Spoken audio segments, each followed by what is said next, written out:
vous allez bien. Je suis Virginie, organisatrice de mariage de l'agence Mariella depuis 2010, spécialisée dans les mariages dans le sud de la France et dans les stations de ski.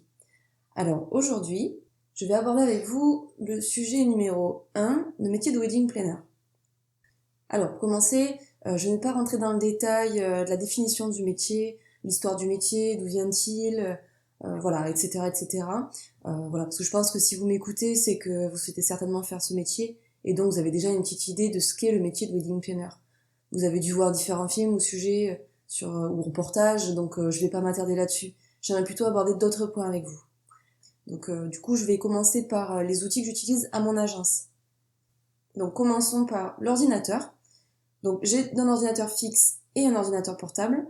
Alors, pour la simple et bonne raison que j'ai un fixe à l'agence et j'ai un ordinateur portable pour mes déplacements. Après, pour commencer son activité de wedding planner, un ordinateur portable, ça suffit amplement. Hein. Donc ensuite, j'ai une imprimante donc, qui me sert à imprimer différents supports, que ce soit le support jour J par exemple, que ce soit les devis, contrats. Je pense une petite imprimante, pas besoin d'avoir quelque chose de très sophistiqué, ça suffit amplement. Ensuite, j'ai un site internet, donc j'utilise depuis le début de mon activité. Donc j'ai commencé avec WordPress, donc c'était une infographiste qui m'avait fait mon site internet, et ensuite moi je pouvais avoir accès librement pour faire les différentes modifications. Maintenant, il y a des sites qui sont très bien faits comme Wix par exemple, donc c'est mon nouveau site, il est fait avec ce site internet. Donc c'est super pratique, très facile de modifier, d'ajouter des photos, de faire voilà, de vraiment le personnaliser à son image, vraiment très simple et facile. J'ai aussi eu un blog en début d'activité. Alors ça m'a permis simplement de référencer mon site internet. Donc j'ai trouvé ça indispensable. Je publiais beaucoup d'articles sur différents sujets, évidemment sur le mariage, hein. Mais voilà, ça permettait en fait d'avoir des mots-clés et à chaque fois de parler de mon site internet et donc forcément le référencer. Je l'avais fait sur Overblog, j'avais un petit référencement, je crois, d'une 50aine d'euros à l'année. Enfin, vous voyez, c'est pas excessivement cher hein, non plus. Donc et puis assez efficace hein, pour le coup parce qu'Overblog référence vraiment très très bien sur Google. Donc continuons sur les outils, j'utilise une interface qui est spécialement pour les wedding planners. Ça s'appelle Wedding Plan. Donc je l'avais pas fait au tout début de mon activité parce que je crois qu'il n'existait pas hein, simplement. J'ai connu ce site il y a un an ou deux, hein, donc c'est assez récent. Donc c'est spécialement pour les wedding planners et en fait c'est une interface qui est réservée pour vos clients. Donc c'est vraiment bien fait parce que vous avez en ligne le rétro-planning que vous pouvez personnaliser, vous pouvez gérer le budget donc estimatif du départ jusqu'au budget réel avec les différents paiements des prestataires il va avoir une relance automatique à une date que vous avez vous donc rentré, donc il va relancer votre client pour le paiement numéro 2 par exemple. Donc il y a aussi la gestion des invités qui est super pratique parce que une fois que les clients reçoivent la réponse positive ou non de leurs invités, ils vont pouvoir le rentrer sur le logiciel et ça va calculer le nombre total d'invités. Puis on va pouvoir l'ajouter pour faire un plan de salle, un plan de table. Vous voyez, voilà, je pourrais faire un atelier sur ça, je pense, parce que c'est quand même c'est très bien pensé. Et voilà, c'est intéressant que je vous en parle aujourd'hui parce que c'est un abonnement que moi je paye au mois. Donc c'est une vingtaine d'euros, une trentaine d'euros. Voilà, c'est correct. C'est à ma charge et c'est gratuit pour les clients. Hein. Donc voilà, ça c'est un outil un peu sympa que je vous conseille. J'utilise aussi un agenda en ligne. Donc là, moi, j'utilise celui que j'ai sur le Mac, hein, donc Calendar, je crois que ça s'appelle. Voilà, c'est assez simple d'utilisation. Je crée un calendrier pour chacun de mes clients. Et puis, au fur et à mesure, voilà, quand j'ai des rendez-vous qui vont s'ajouter ou des visites, ben, en fait, je leur crée un événement, je peux leur noter l'adresse, les contacts sur place, etc., etc. Une relance par message si besoin. Donc voilà, moi je trouve ça super facile et indispensable. De la même façon que cet agenda, vous pouvez l'avoir sur Wedding Plan. J'utilise beaucoup Apple et j'ai mon téléphone. ma tablette, en fait, tout est relié, donc mes calendriers se synchronisent, en fait, donc voilà, c'est pour ça que c'est assez pratique pour moi. J'ai aussi donc des pochettes, donc j'ai une pochette pour chaque client. Enfin, bon, je vais vous faire un petit atelier sur ce que j'y mets à l'intérieur de ces pochettes, parce que c'est important, et ça va vous montrer aussi comment je m'organise pour l'organisation de ces mariages. Donc voilà, donc j'ai ces fameuses pochettes. Ensuite, j'ai un cahier, donc un cahier voilà spirale où j'y mets mes missions de la semaine. Donc ça, pareil, je vais vous décrire un peu dans mon organisation de mon quotidien à quoi il me sert ce cahier et pour quelles raisons je l'utilise. Ensuite, bon j'ai mon téléphone portable hein, qui est indispensable aujourd'hui. Donc vous avez la possibilité d'avoir un forfait, deux forfaits pour faire la différence entre votre vie privée et professionnelle. Moi, c'est ce que je faisais au départ. J'avais vraiment deux téléphones portables. Bon, aujourd'hui, vous avez des applications qui sont très bien faites où vous pouvez avoir deux lignes. Donc bon, après, il faut penser aussi que si vous avez deux lignes, vous avez deux forfaits téléphone. Donc bon, est-ce que c'est vraiment voilà judicieux Pour le coup, moi, je suis revenue dessus. Aujourd'hui, j'ai un téléphone portable, une ligne téléphonique. Voilà, ça suffit amplement. J'ai aussi une valise jour J. Donc ça, je vous ferai un atelier spécialement sur ce sujet, parce que vous verrez, c'est la valise de Mary Poppins, quoi. Il y a plein de choses à l'intérieur, c'est tout ce que j'utilise sur les mariages le jour J, dans les urgences, dans les... voilà, enfin, il y a toujours des petites choses qu'on n'a pas prévues, ou voilà, c'est toujours bien d'avoir un petit peu de matériel, de bricolage, voilà, de pharmacie, enfin bref, vous verrez, je vous décrirai un peu tout ça, la fameuse trousse de wedding planner. Donc ça, voilà, je reviendrai là-dessus aussi. Voilà pour les outils. Bon, alors je suis partie sur les indispensables, pour commencer du moins, parce que je pense à vous si vous êtes en début d'activité. Alors, je fais la différence entre les outils que j'utilise à l'agence, et maintenant je vais vous parler des outils que j'utilise en déplacement. Alors par exemple au début, donc bon, évidemment j'y vais en voiture déjà. C'est important d'avoir un véhicule hein, quand on fait ce métier, c'est presque indispensable, alors à part si vous êtes dans la région parisienne. Ensuite, donc qui dit véhicule dit certainement besoin d'un GPS pour s'y rendre. Donc qui dit GPS dit téléphone aujourd'hui, puisqu'on on n'utilise plus trop de GPS vu que les téléphones sont très bien équipés de GPS. Et dit aussi téléphone qui tient pas beaucoup la batterie, parce que enfin, je sais pas si vous êtes comme moi, mais en attendant, moi le mien ne tient absolument pas la batterie. Donc j'ai une batterie externe. Et en fait, la batterie externe, je trouve que c'est très pratique et indispensable. En tout cas, pour moi, c'est indispensable. Donc je prends ma batterie externe et je prends un câble que je peux relier à mon allume-cigare aussi. Ça me permet de le charger et de pas... Voilà, je sais que je peux aller sur le lieu de réception et je sais aussi que je peux en revenir. J'ai donc pour ces fameuses visites de lieux, j'utilise un boîtier laser et qui permet de mesurer en fait le mètre carré. Vous l'allumez et le laser en fait va projeter sur le mur d'en face et ça va calculer la longueur. Vous faites pareil sur la largeur et puis vous voyez, vous faites le calcul simplement de longueur fois largeur et puis vous avez le mètre carré. Alors, parce que très souvent, alors je prends ce boîtier parce que très souvent des lieux ont les plans d'architectes, donc les plans avec les cotes et les échelles des salles, mais voilà, c'est pas tout le temps le cas, hein. Surtout quand vous êtes à domicile, vous allez chez les gens et qu'ils doivent poser un chapiteau par exemple. Bon ben là, c'est un peu compliqué quoi, hein. On va permettre de sortir les plans pour calculer les dimensions d'un chapiteau. Vous savez qu'un chapiteau ça va faire 5 par 5, mais vous prenez des chaises et puis ben voilà, hein, vous calculez jusqu'à ce que ça fasse 5 sur 5. Et comme ça on peut avoir par exemple un gros carré où on peut dire bon ben là il y aura une piste de danse, là il y aura un chapiteau.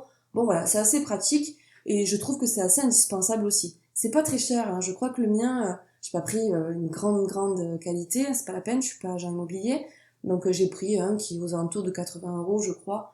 Bon voilà, je sais qu'il y en a des moins chers aussi, mais bon je voulais quand même une marque pour être sûr du coup et pas devoir le changer tous les 2 jours quoi, parce que c'est pas l'idée quoi. Alors ensuite sur cette visite de lieu, quand je pars, je prends toujours une fiche technique, donc voilà avec les questions en fait, les questions importantes à poser au propriétaire du lieu ou au client. Hein, bon ça je reviendrai là-dessus parce que je ferai un atelier spécialement sur la fiche technique. C'est important, comme ça vous sachez de quoi elle est composée et voir les questions à poser sur un lieu de réception, lors de fin de soirée, etc. Bon, je reviendrai là-dessus de toute façon, pas d'inquiétude. Et puis je prends aussi quelques cartes de visite et voilà ou flyers hein, en fait. C'est histoire de si jamais le lieu de réception je le connais pas, de faire un peu de publicité, hein, ça mange pas de pain. Et puis si le contact passe bien avec le propriétaire, surtout quand vous commencez, c'est quand même important de pouvoir voilà se faire connaître. Hein. Voilà, c'est une petite publicité qui coûte pas grand chose et qui peut marcher, parce que c'est vrai que les lieux de réception, si vous avez un bon feeling avec eux, vous avez montré votre professionnalisme avec votre fameux boîtier, votre petite fiche technique, avec les bonnes questions, ça peut vous démarquer par rapport aux autres. Donc voilà, ça peut être important. Je continue avec ce que j'emporte avec moi lors des rencontres avec les prestataires. Je le fais un peu moins aujourd'hui parce que j'ai moins le temps. C'est vrai que je rencontrais beaucoup les prestataires au début pour me faire mon réseau, pour tester le feeling, pour voir leur professionnalisme. Mais aujourd'hui, j'ai rencontré beaucoup de monde sur les mariages, j'ai fait beaucoup d'événements. Donc c'est vrai que je le fais, malheureusement, hein, c'est vrai que voilà, je le fais un petit peu moins. Mais voilà, ça peut encore arriver. C'est vrai que j'ai des gens, par exemple, quand je suis sur un jour J, qui ont des prestataires, des nouveaux prestataires, mais je les connais pas, donc il faut que je les rencontre.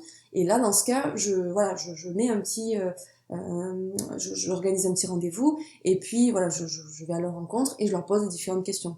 Donc de la même manière que sur le lieu de réception, je prends une petite fiche prestataire, hein, donc un peu la même fiche technique que j'utilise sur le lieu, donc questions différentes évidemment. Et puis voilà, je prends aussi des petits flyers, des petites cartes de visite, de la même façon. Donc même procédé, hein, ça peut être une petite publicité que vous pouvez vous faire au début. Et voilà, donc simplement, j'ai pas besoin de plus. Hein. Après c'est vraiment, ça va être naturel. L'échange va se faire assez naturellement avec le prestataire. Voilà, donc ça c'était pour les rendez-vous avec les prestataires, ce que j'utilise comme document ou outil, donc sur les différents visites de lieux. Vous avez vu aussi les outils que j'utilise à l'agence. Maintenant, je vais faire aussi, je vais vous dire ce que j'utilise avec les clients quand je vais à un rendez-vous, donc quand je me déplace. Parce que quand ils viennent à l'agence, bon ben voilà, j'ai tout sur place. Par contre, quand je vais à un rendez-vous, je prends donc mon ordinateur portable, un petit cahier pour écrire si besoin. Moi, je le faisais beaucoup au début, j'avais un petit cahier où j'écrivais, mais pour être honnête, j'écris pas très bien, donc voilà, des fois j'avais du mal à me relire, donc c'est une catastrophe. Donc je prends mon petit attaché case, hein, en fait, où je mets tout ça à l'intérieur. Mon ordinateur. À l'intérieur de mon ordinateur, j'ai un document qui s'appelle budget estimatif. Donc ça, je ferai un atelier spécialement sur le budget estimatif pour vous expliquer de quoi il est composé, à quoi il sert, un rendez-vous client, comment on aborde les différents points. Je vous ferai un atelier spécialement pour ça, dans le premier rendez-vous client, c'est très important. Donc si c'est dans un café, je prends un petit peu d'espèces aussi pour leur offrir le café. Donc voilà, c'est quand même important. C'est eux, ils viennent à vous, vous n'avez pas d'agence. Bon, voilà, de la même façon que si vous allez chez eux, ils vont vous offrir un café. Je peux prendre aussi une plaquette commerciale, hein, si vous en avez une. C'est qu'au début, voilà, on aime bien pouvoir proposer des visuels. Donc une plaquette commerciale avec les différentes prestations que vous proposez. Par exemple, un book photo, si vous le souhaitez. Donc ça peut être sur une tablette ou sur votre ordinateur, hein, mais quelque chose sur les visuels que vous voulez leur montrer. Après, ça c'est vous qui adaptez en fonction de vos techniques de travail. Donc on y reviendra quand on parlera du premier rendez-vous client. Moi, voilà, en tout cas, c'est tout ce que j'apporte, quoi, hein. Mon ordinateur, mon budget estimatif et un petit peu d'espèces si je suis dans un café. C'est tout. Voilà, je pense avoir fait un peu le tour des outils que j'utilise au quotidien. Si vous avez des outils que vous souhaitez utiliser, vous, pour commencer, et que vous souhaitez avoir mon avis, on peut échanger sur les réseaux sociaux, hein. Moi, ça me dérange pas du tout, au contraire, je serais ravie d'échanger avec vous, pour me poser des questions sur est-ce utile, est-ce que vous l'utilisez, vous, est-ce que vous l'utilisez au début, est-ce que vous êtes revenu dessus. Bon, n'hésitez pas, en tout cas, juste pour rappel, vous tapez École Mariella, on pourra échanger sur le sujet avec grand plaisir. Alors, pour continuer, je vais aborder avec vous donc mon quotidien. À quoi ressemble une journée type à l'agence, voilà, pour que je puisse vous projeter au maximum avec moi dans mon agence. Alors, je vais commencer par le lundi matin. Comme ça, ce sera plus facile pour moi de vous expliquer par quoi vraiment, voilà, je commence ma semaine en fait, hein. Alors, du coup, j'arrive à l'agence, j'ouvre mon ordinateur et je commence donc par le traitement de mail. Donc ça en fait, c'est pas forcément que le lundi matin, je le fais tous les matins. Je prends un temps pour traiter mes mails de la veille ou du week-end. Je prends, pour vous donner une idée, à peu près 30 minutes. Alors ça paraît pas beaucoup, mais en fait j'ai tellement de choses à faire par la suite. Bon, je suis pas à la minute près, hein, je me mets pas un réveil, mais disons que grosso modo, je prends 30 minutes pour traiter mes mails. Alors c'est important de s'organiser de mission en mission pour vraiment donner du rythme à votre journée. C'est très important. Donc voilà, 30 minutes de traitement de mail où je vais répondre à des demandes de clients, où je vais répondre peut-être à des prestataires aux différentes questions qui m'auront posées sur des mariages qu'on a en cours ensemble. Voilà, plusieurs choses. C'est vrai que j'ai beaucoup de mails différents. J'ai aussi des démarches commerciales, des nouveaux prestataires qui souhaitent me démarcher. Voilà, bon bref. Ça, c'est vraiment ces 30 minutes-là où j'ouvre tous mes mails et j'y réponds. Ça évite en fait de stocker des mails et d'être assez réactif en fait. C'est important, c'est très très important sur votre métier d'être réactif donc à vos clients, ceux qui sont en cours et vos nouveaux. Voilà. Ensuite, donc une fois que j'ai traité mes mails, je passe à l'organisation de mes dossiers clients. Donc vous vous rappelez ces fameuses pochettes que je vous disais que j'avais dans mes outils. Donc je prends toutes mes pochettes, donc par exemple je prends mes 15 mariages, admettons, je vais traiter par ordre chronologique, par rapport aux dates évidemment. Donc je vais prendre mon dossier et puis je vais regarder à l'intérieur de ces dossiers les missions. Donc client numéro 1 par exemple, quelles sont les missions qui sont importantes à faire cette semaine. Donc je prends mon fameux cahier que vous avez dit à spirale, mon cahier mission, comme je l'ai appelé, et je vais noter sur ce cahier mission ce que j'ai à faire dans la semaine en priorité pour ce client numéro 1. Donc les missions, je vais y revenir dessus parce que ça va être en fait l'organisation du mariage, donc le rétro-planning. Donc ça, je ferai un atelier dessus pour vous dire de quoi il est composé. Et là, donc du coup, j'ai par exemple client numéro 1, mission, ça va être par exemple appeler le photographe pour finaliser le contrat. Ça va être organiser visite de lieu. Ça va être envoyer le rapport numéro 1. Voilà. Bon, évidemment, toutes ces choses-là, ça paraît peut-être un peu abstraite pour vous, mais je vais y revenir dessus, donc voilà, c'est pour vous donner des exemples aujourd'hui. Voilà, donc j'organise mon petit cahier, et en fait, je vais avoir client numéro 1, client numéro 2, client numéro 3, et là, je vais avoir toutes mes missions de la semaine pour l'organisation de tous mes mariages en cours. Après, ce que je vais faire, donc là, j'ai traité mes mails, organisé mes dossiers. Une fois que j'ai organisé mes dossiers, les différentes missions de la semaine pour mes clients, je vais jeter un coup d'œil à mon agenda. Parce que du coup, ce qui va certainement se passer dans la semaine d'avant ou dans le week-end, c'est que je vais avoir des rendez-vous qui vont se programmer un peu au dernier moment. Donc là, je regarde dans la semaine les rendez-vous que j'ai. Donc ça peut être des fois très chargé, des fois beaucoup moins. Mais du coup, ça va me permettre en fait de gérer en priorité mes missions. Par exemple, si j'ai un rendez-vous, j'ai une visite de lieu et j'ai plus tard un rendez-vous avec des nouveaux clients par exemple, eh bien je vais imprimer ma fiche technique comme je vous ai expliqué auparavant. Je vais préparer mon attaché case en fait avec en classant ma fiche technique et mon ordinateur avec mon budget estimatif pour pouvoir gérer en fait le rendez-vous client et la visite de lieu. Voilà, comme ça au moins je suis prête. Alors ça peut être autre chose aussi, ça peut être un rendez-vous avec mes clients sur la décoration, et ben là je vais préparer mon catalogue décoration pour être prête. En fait, j'aime pas être prise au dépourvu, c'est-à-dire je veux pas le jour J du rendez-vous me dire voilà vite, il faut que j'imprime ma fiche technique avant de partir. C'est pas c'est pas organisé en fait comme démarche, donc voilà, j'aime bien m'organiser en amont. Je sais que le lundi matin, je me consacre vraiment à mon organisation de la semaine.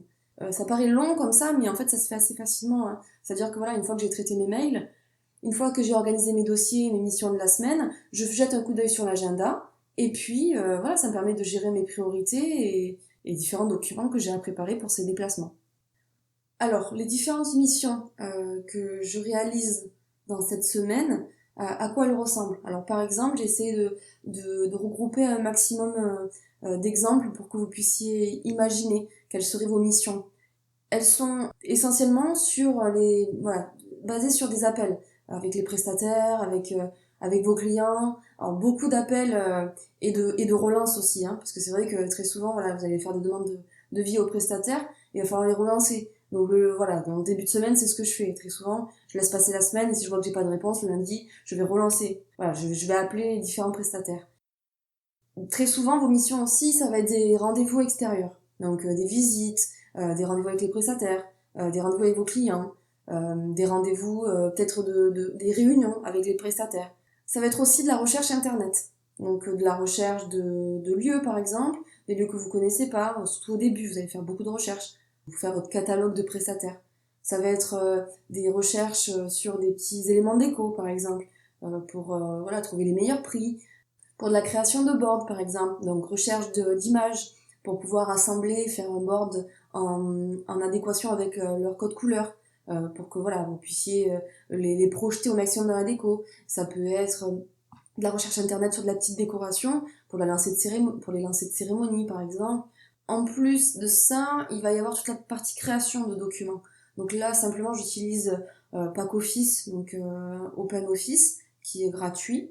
Donc très simple d'utilisation, j'ai Excel, traitement de texte, présentation, donc, qui est les supports de PowerPoint. J'ai dessin que je vais utiliser pour les différents plans A, B, plan de salle, plan de table. Je reviendrai là-dessus bien sûr. Voilà, donc la création de documents fait aussi partie de mon boulot. C'est pas la plus sympa, mais c'est essentiel pour les différents supports que je vais proposer à mes clients. Donc ça, je vais les partager avec vous, hein. Les fiches techniques, les plans A, les plans B, les plans de salle, le rapport numéro 1, le rapport numéro 2, le catalogue, décoration. Voilà, tout ça, je vais je vais vous en parler. Mais du coup, voilà, ça c'est des supports que je personnalise, du moins au fur et à mesure pour mes clients.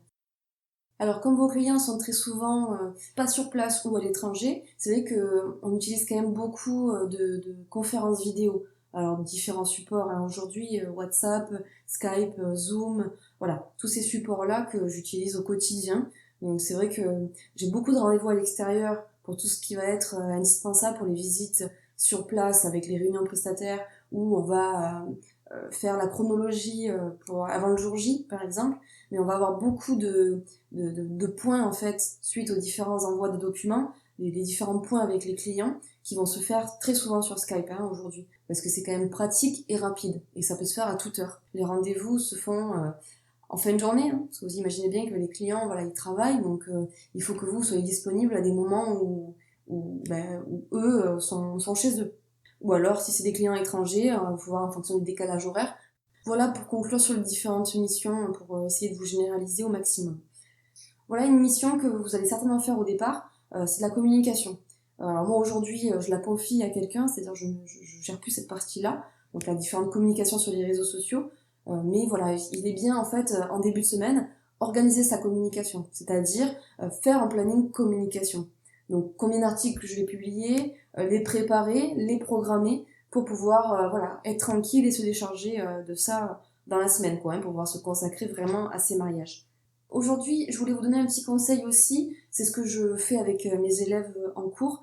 Quand vous commencez votre activité, c'est vrai que vous allez faire certainement un business plan ou tout ça, mais vous allez devoir faire la différence entre les dépenses que vous allez faire au début et les dépenses au mois. Donc, dépenses au début, ça va être par exemple si vous n'avez pas un ordinateur, une voiture, un téléphone, la création de votre site internet, la charte graphique, etc. Enfin bon, voilà. Je rentre pas dans le détail, mais c'est pour vous donner, voilà, vous allez devoir vous lister en fait toutes vos dépenses au début, puis il y avoir les dépenses que vous allez avoir au mois. L'essence, forfait téléphone, wedding plan si vous avez par exemple, voilà, si vous souhaitez vous y abonner, référencement du site internet, etc., etc. Donc je vous conseille de faire cette liste-là parce que ça vous permettra après de calculer vos dépenses mensuelles et les dépenses que vous allez avoir à faire au départ. Donc qu'est-ce que ça va vous coûter pour commencer cette activité? Alors c'est vrai que par rapport à d'autres activités, si vous n'avez pas de local, c'est pas une activité qui va vous coûter beaucoup d'argent au départ. C'est pour ça qu'elle est facile et accessible à tout le monde. Avec un ordinateur, un téléphone et un site internet, on peut commencer son activité de wedding planner.